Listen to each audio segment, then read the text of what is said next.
Hey guys, what's up? Ross here from the Shamu Indicator app, and today I'm going to show you 4 indicators that are completely free on TradingView that you can use today to change your trading forever. Now, if you're anything like me, when you first got started trading, you really dug deep into price action, which is what I've always started out with, and it's a good place to go get your fundamentals. There's a problem with price action for me, maybe not for you, and that is that I can convince myself that a move is going to occur without the move actually having real basis for occurring. I can paint a picture and say, wow, this looks like this could go back up, or this could go do this, or this could do that. And I can start seeing something before it even occurred and thinking that it's going to occur, and then maybe it just doesn't.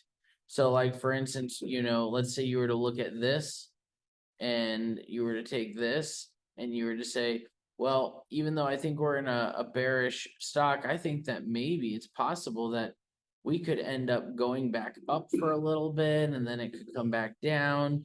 So you could start seeing these different things. I know a lot of people that would probably take this chart, go like this, and say, I think that it's going to go back up.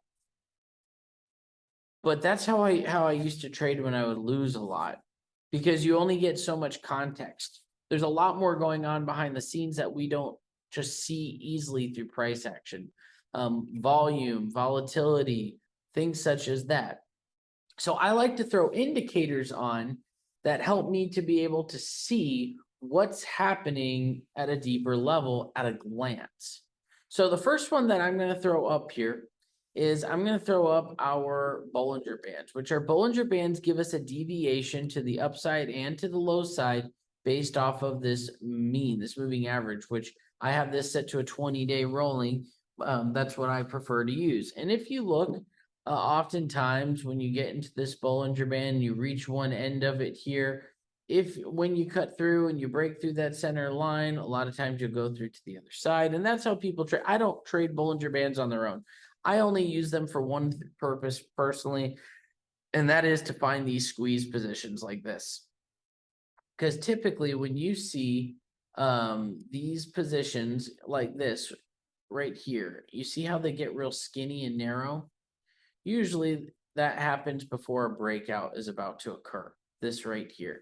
And it did. Look, you got this big breakout to the upside right here. So that's what I look for, is when did they get really skinny? Because when they flange out, it's typically a move is occurring, a bigger move. Now, I like to use these in connection with Keltner channels, and I'm going to give you an example of how I do this. So you see, I'm going to erase this right here. You see how when you get this, what do you call it? The compression. It's where your Bollinger Bands move inside your Keltner channels.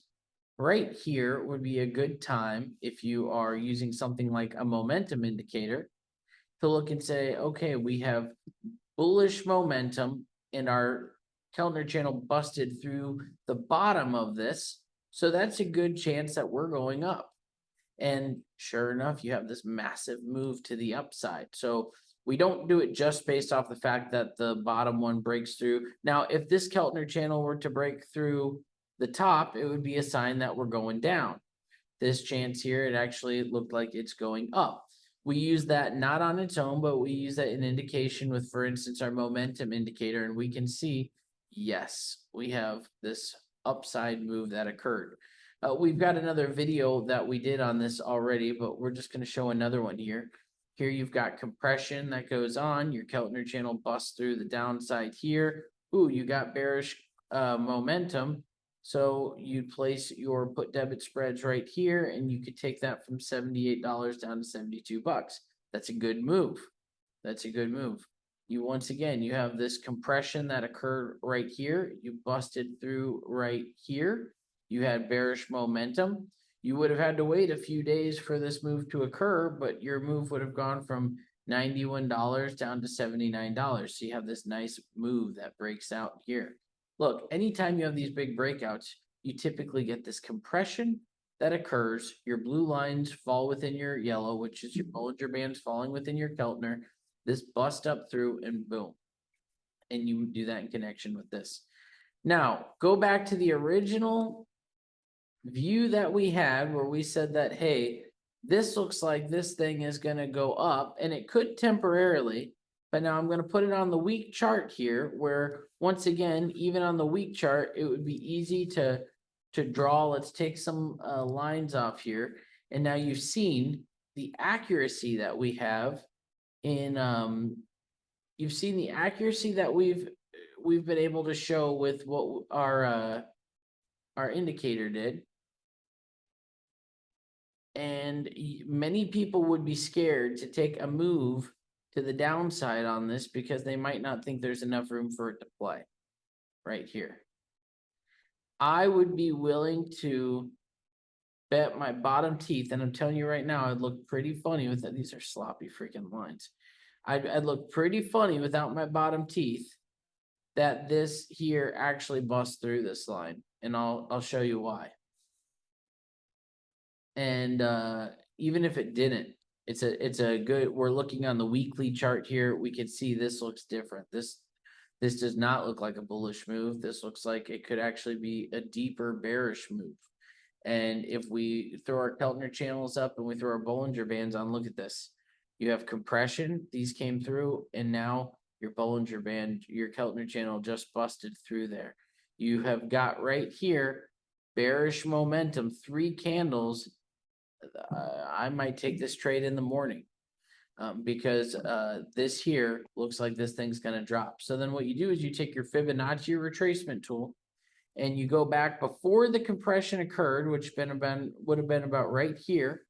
I'm going to match my line up to this right here. And I'm going to draw this up to the top end of my most previous low to my previous high. And now this is my target range right here, this $46. This is where I'm feeling good about this thing heading to. So you look up and you can see, wow, this is actually a very, very bearish stock. This is not something that is in any bullish momentum. However, if you were in a position where you were trading on price action only, maybe your brain would have let this bounce off the support line, and then you would have started trying to, and it could revert back to that mean, but I'm not going to get caught in those kinds of positions where I'm only getting caught in a reversion or in a pullback. I'd rather wait till the pullback occurs and then do it. But then it could be a little too late for that move to happen in the first place. Because even if you went from $67 down to $56, you're making a crap ton of money in options. Keep in mind, this is a weekly chart. So each one of these candles represents a week of trading. So anyways, hopefully that makes sense. That is how I use my indicators. Now, I don't ever use just one indicator alone. I always use multiple indicators to make my points.